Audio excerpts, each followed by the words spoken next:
কারণ আপনাদেরকে ক্ষমতায় আমরা বসিয়েছি, বিএনপি বসিয়েছে, ছাত্র জনতা বসিয়েছে। দীর্ঘ 15 বছরের যে লড়াই বেগম খালেদা জিয়ার নেতৃত্বে প্রায় 4000 প্রায় 5000 নেতা কর্মী বিরোধী দলের বিএনপি এবং ছাত্র দল সহ অন্যান্য সংগঠনের তারা আত্মহত্যা দিয়েছে, তারা গুম হয়েছে, নিখোঁজ হয়েছে। এটা যদি বর্তমান সরকার না বুঝতে পারেন তাহলে গণতন্ত্রের প্রতি তারা শ্রদ্ধাশীল, গণ আন্দোলনের প্রতি শ্রদ্ধাশীল, গণ অভ্যুত্থানের প্রতি শ্রদ্ধাশীল এটি বলা যাবে।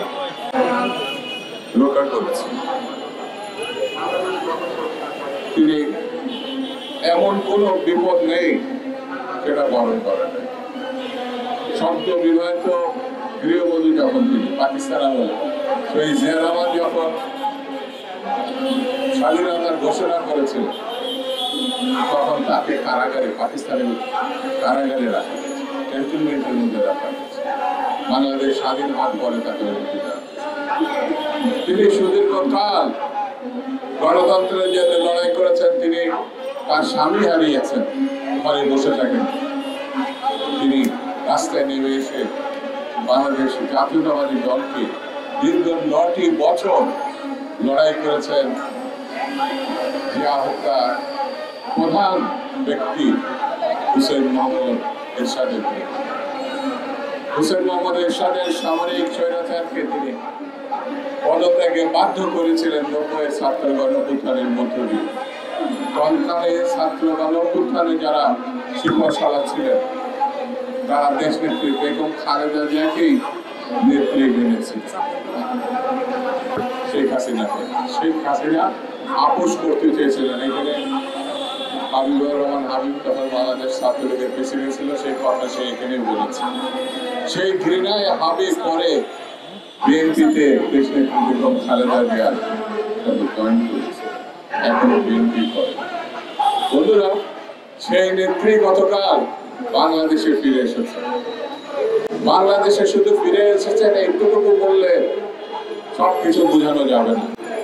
বাংলাদেশটা, ঢাকা শহরটা সেদিন তাকে বরণ করার জন্য এয়ারপোর্ট থেকে তার বাড়ি পর্যন্ত যেভাবে জনস্রোত তৈরি হয়েছিল, এই জনস্রোত হচ্ছে গণতন্ত্রের মাতাকে বরণ করা, গণতন্ত্রকে বরণ করা, স্বাধীনতাকে বরণ করা। এটি যদি বর্তমান সরকার বুঝতে পারে তাহলে সমস্যার খুব দ্রুত সমাধান হবে। আইয়ুব খান গণতন্ত্রের বিপক্ষে গিয়েছিল বলে স্বৈরাচারী ব্যবস্থায় সে 10 বছর ক্ষমতায় ছিল বটে, কিন্তু 69-এর গণঅভ্যুত্থানে এই দেশের ছাত্র জনতা আইয়ুব খানের পতন নিশ্চিত করেছে, আইয়ুব খানকে বিদায় করে দিয়েছে। ফলে 71-এর মুক্তিযুদ্ধ, বাংলাদেশের সৃষ্টি, গণতন্ত্রের জন্য, স্বাধীনতার জন্য, মানবতার জন্য। সেই গণতন্ত্রের লড়াই দীর্ঘ পথ পেরিয়ে 90-এর গণতন্ত্র, মানুষের অধিকার, 24-এর গণঅভ্যুত্থান, হাসিনার স্বৈরতন্ত্রের বিরুদ্ধে গণতন্ত্রের পক্ষে। এটি যদি বুঝতে এই সরকার ব্যর্থ হয়, এর থেকে দুঃখজনক ঘটনা আর দ্বিতীয়টা থাকবে না।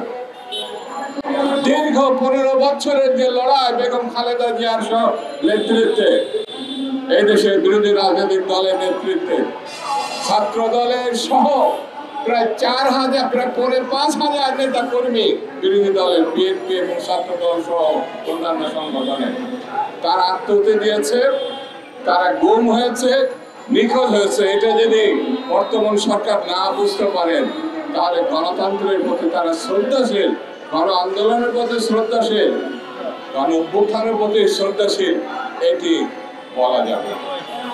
সেই জন্য আমি বক্তৃতা সংক্ষেপে বলি, আইয়ুব খানের দিকে তাকান, পালাইছে গণতন্ত্র না মানার কারণে। শেখ মুজিব একদল কারণ কারণে তার ভয়ঙ্কর বিপজ্জনক বিয়োগান্তক ঘটনা ঘটেছে গণতন্ত্র না মানার জন্য। শেখ হাসিনা ক্ষমতায় ছিলেন, বাংলাদেশটা তছনছ করে ফেলেছেন শুধু ক্ষমতার পূজারী, গণতন্ত্র মানেননি, তাকে পালাতে হয়েছে। আমি সরকারকে বলবো, গণতন্ত্র মেনে নেন, নির্বাচন মেনে নেন, রোডম্যাপ ঘোষণা করুন, বাংলাদেশের মানুষের অধিকার ফিরিয়ে দেন, তারা যেন একটা ভোট তার পছন্দের প্রার্থীকে দিতে পারে। এটি মেনে নেন, দেখবেন রাতারাতি সকল সমস্যার সমাধান হয়ে আসবে। আজ এটা যদি মানতে না পারেন, তাহলে বুসকাওয়াজকে বেঁধে রাখা ভালো। এই কারণে গণতন্ত্রের কোনো বিকল্প নাই। গণতন্ত্র ভোটাধিকার না আসলে পরিণতি অতীতের মতো হতে পারে। এই কথা আপনাদের বলতে আমাদের খারাপ লাগে, কারণ আপনাদেরকে ক্ষমতায় আমরা বসিয়েছি, বিএনপি বসিয়েছে, ছাত্র জনতা বসিয়েছে। এই কথা আমাদের বাধ্য হয়ে বলতে হয়। এই বিষয়টি আপনারা মাথায় নেবেন। আবার আপনাদের ধন্যবাদ, সাংবাদিক বন্ধুদের ধন্যবাদ, আজকের উদ্যোক্তাদের ধন্যবাদ জানিয়ে আমি আমার বক্তব্য শেষ করছি। খুদা হাফেজ। বাংলাদেশ